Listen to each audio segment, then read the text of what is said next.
Hi, this is Jack Stanley, and I wanted to continue the stories of the singers from Win, Place, and Show. And today I would like to focus on Bill Farrazzano. And we always called him Fuzzy, that was his nickname. Um, but Bill Farrazzano was born in 1944 and just passed away this year, actually. We were planning on doing a program together where we talk about the various things we did all over the country. But unfortunately, before he could do that, he passed away. So I promised him that if anything did happen and he didn't have the opportunity, that I would do this. So, Bill, this is for you, okay? And Bill was fascinating. Bill was a character with a capital C. And the thing that was so fascinating about Bill was that he tried everything, and he was clever, and he could sell ice in Alaska. He was really, really good at what he did. And he is the individual who came up with the idea of Win, Place, and Show. He is the individual who made the connections. He is the individual who worked on all of the various things that we would do. He was really well connected. And the thing about Bill was, his early days, he was with a lot of rock bands and played drums. He did doo-wop, worked a lot in Las Vegas, and also he had worked with bands like Lou Caddy and the Panics, and anytime we'd see a band or whatever, he'd be sitting there schnoozing with some of the people in the band because he knew them. And it was really kind of neat because Bill was our connection. And he was the spark plug that made Win, Place, and Show work. And as I have mentioned, we eventually ended up and got Ray singing the lead, and Bill doing the bass, and me doing the baritone, and John Murray doing the tenor. And that's the way it would remain for a number of years until shortly before the end of Win, Place, and Show, John Murray needed to leave because he was busy doing stuff, and Mark Vespoli filled in on the tenor. But that's another story which we'll talk about later. So Bill, Fuzzy, and it was interesting because Ray always played off of Bill, and Bill always played off of Ray. It was perfect. Whenever we would drive, and Bill liked his land yachts, as I've explained in the previous video about Ray, Bill would always drive whatever land yacht he had at the time, and Ray would sit in the passenger seat in the front, and John and I sat in the back seat. So like we were the kids in the back. And Bill, as I said, Bill was a character, and he knew how to schmooze, and he knew how to work deals, and he knew how to get us in various places. And he worked out deals where we performed in various locales. We did like a 3-week stint. And he would have the whole thing set up, and we'd work for some nefarious characters too. We worked for various families, as it were. You'd never asked any questions. What they used to do, you just did your shows. We did weddings. We used to do first dances for weddings. We'd sing the first dance. We did a very, very high-profile wedding. I remember, what was it? The head of the Racing Commission of New Jersey was marrying somebody within New Jersey. It was a big name, and there were lots of people there, and governors, and various representatives, and senators, and this, that, and everybody else. And of course, Bill was all over the place handing out cards and schmoozing and talking. And it's interesting that we had a pretty good following with Brendan Byrne, who was the former governor of New Jersey, and he used to follow us all over the place. And he'd come up and say, "Can you sing Perfidia?" And he was usually a little bit in the bag by the time he was talking to us. And so, getting that Perfidia out was a little difficult. But many, many, many years later, I did a recording with Brendan Byrne. And I told him, I said, "Why don't we sing Perfidia together?" And he said, that would be lovely. And so we went to a restaurant in Montclair. It was called Pal's Cabin. And as we were walking out, we were walked arm in arm and sang Perfidia. That was so fun. The former governor of the state of New Jersey, got to sing his song.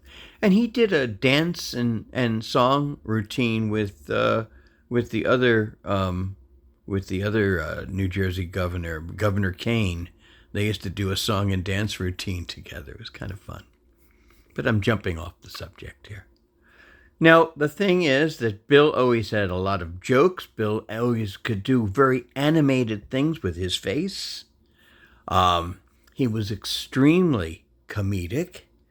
And also, he was very talented in so many different ways.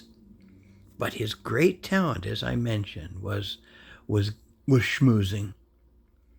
And we, as I mentioned, we were everywhere. We worked Las Vegas, we worked Atlantic City, we're in California, Florida, Virginia, Pennsylvania, I think a number of other places as well. I'm trying to remember. I'll remember as soon as I stop recording. But Bill was the spark plug. And another thing that's kind of interesting, of course, he always came up with neat ideas and found fascinating little things for us to do or things that we could wear. In fact, we got hired to do a wedding for a clothier who sold tuxedos. His name was Sam. And Sam, the tailor. And so we sang at his daughter's wedding. And the deal was a new tuxedo for each one of us. That's what Bill worked out. It was a pretty good deal.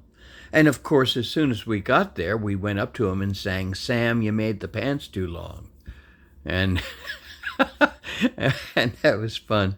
And Sam would hire us many, many other times for parties and programs. We got hired in various churches. New Year's Eve, we always were working at various parties and whatever. And after Win Place and Show was over, I didn't know what the heck to do on New Year's Eve because I was so used to working and performing on New Year's Eve. And so he was the big connection with the Meadowlands. We would talk to various people. Some folks, in entertainment, there's always some folks who were, in the kind of the mafia and stuff like that. You'd kind of meet those folks. And Bill was very good at dealing with that stuff. And he would go in and goomba and kiss the ring and do all kinds of good stuff like that. And we get lots of work. And we worked here, there, and everywhere. And Fuzzy, as we always called him, was the life of the party. He could really liven things up and always had a joke and always had something funny to say. And, we were singing. There was a Garden State racetrack, and we were hired to sing that first day it opened.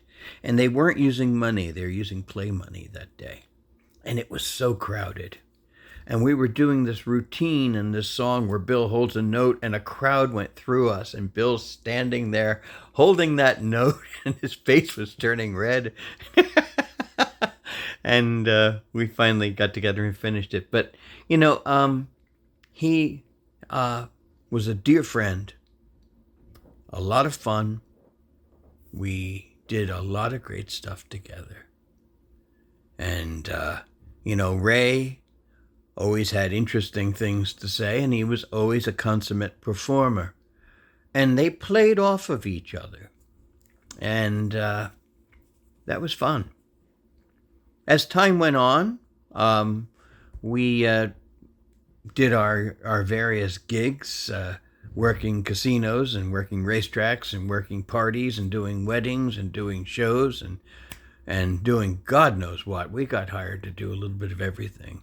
We even got hired to do a doo-wop performance. And we said, Bill, we don't know a damn doo-wop song. He said, that's all right. We just walk around when the people that are in charge see us go ba-da-da-da, like at the end of a doo-wop song. And that's what we did. That was kind of fun. But it was a fascinating experience. And to watch Bill and to see Bill do the various things he did, it was really great. One of the most important moments of my life was being in Win Place and Show. I really, really loved it. I didn't appreciate it as much as I do now.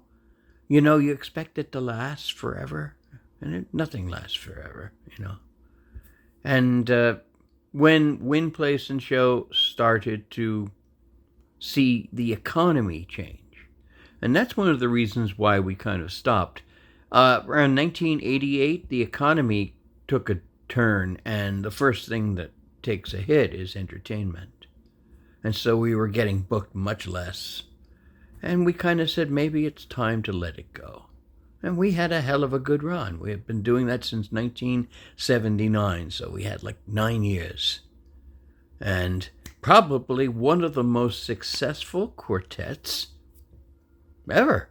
If you think about it, we were everywhere and we worked constantly. We did, I think 1,800 performances. And I'm thinking just that's performances like at the Meadowlands, at Monmouth Park, at Garden State Raceway, at casinos and stuff like that. But all the other things. And God, there had to be 1,000 of those. We were always working. And that was our lives. That was my job. As a matter of fact, for about 6 years, that was my job. Win, Place, and Show. I didn't do anything else. And also, Bill didn't do anything else. And actually, Ray, I think at that point was basically not doing anything else. Except for John Murray. He was working. And he kind of slipped here, there, and sometimes he couldn't make it. And Ray's wife, Mickey, would come, and we'd call ourselves Win, Place, and No Show for because John wasn't there and Mickey would sing. So in 1988, we put Win, Place, and Show to bed after an amazing run. And as I said, we'd get together now and then. We got together in 1993 with Ray and Bill, and we sang together on stage the last time. We hadn't sung for a while, so we didn't sound so hot, but we had fun. And John and I got together with Ray a number of times, but Bill would be busy. Bill, when he left Win, Place, and Show, we formed another group, which we based on a bottle of whiskey we found in John Murray's apartment. He had an old-time apartment, and there was some stuff from the Prohibition age, and it was from the American Medicinal Spirits Company. And we said, what a great name for a group. So we called ourselves the American Medicinal Spirits Company. Didn't do that much. We sang, we got a few jobs here and there. But it was over. That magic had died. And then Bill went to different pastures. He got into doo-wop and formed a very successful doo-wop group that worked for about 20 years. which was really good. I was very happy for him. And we'd get together with him now and then. And a fascinating thing happened in 2007. John Murray had moved to California. And he contacted us and said he was going to be around. And so I called Bill. And then I called, and he got a hold of Mark Vespoli. And we decided to get together. And we all got together, all older, but we all had a hell of a time. We had a great evening. We went to Rutt's Hut, which was in Clifton, New Jersey, and had rippers, hot dogs, like we used to do. Because, you know, an interesting thing, and I don't know if I mentioned it with Ray's history, that our meeting place before we would go to the Meadowlands, in the hundreds and hundreds and hundreds and hundreds of times we performed at the Meadowlands, we would meet first at Rutt's Hut, and we'd have some rippers or whatever. Ray would always have 3 martinis. Bill had a couple of beers, and I had a couple of beers, and John had a couple of beers. And then we would take one vehicle and go to the Meadowlands. That was our staging place. So we got together in 2007 and went to Rutt's Hut. And we sang a couple of songs to one of the waitresses and got in trouble and got kicked out of Rutt's Hut for singing. And then we just found a back alley. And we sat down and we just sang our fool hearts out. And we just sang for like an hour, 2 hours together and gave each other hugs and said goodbye. And that was the last time we were all together, doing any singing at all. That was the end. The last vestiges of Wind Place and Show and the American Medicinal Spirits Company. And of course, I talked to Bill every now and then, and he got ill and sick and not too well. And I talked to him. I said, why don't we do a recording together and talk about some of the many, many, many things that we did? You know, singing for Sinatra and singing for Cab Calloway and singing for Anthony Newley and singing for lots of great artists and having fun and singing for Robert Merrill and always seeing, what was his name? Yogi Berra. We would do stuff for him. Lots of entertainers and whatever would always ask for us to come and entertain at their table. And there was a lot of great memories. And Bill passed away this last April. He knew about Ray's conversation with me. And, you know, I told him all about how he said, 80 sucks. So when Bill turned 80 early this year, he called me up and said, Jack, I'm 80 now, and I can say it. 80 sucks. And I talked to him a few more times, and then I called and I talked to his wife, and she said he passed away. And that was the last person outside of me from Wind Place and Show. And I'll talk about John Murray next. But Bill Farrazzano, he was the life of the party. And he was the magic. He was the creator. And he was the glue that made Wind Place and Show a phenomenal quartet, a great performance venue, a great entertaining group, and a highly employed group. It was all because of Bill. And I thank you, Bill, and I love you.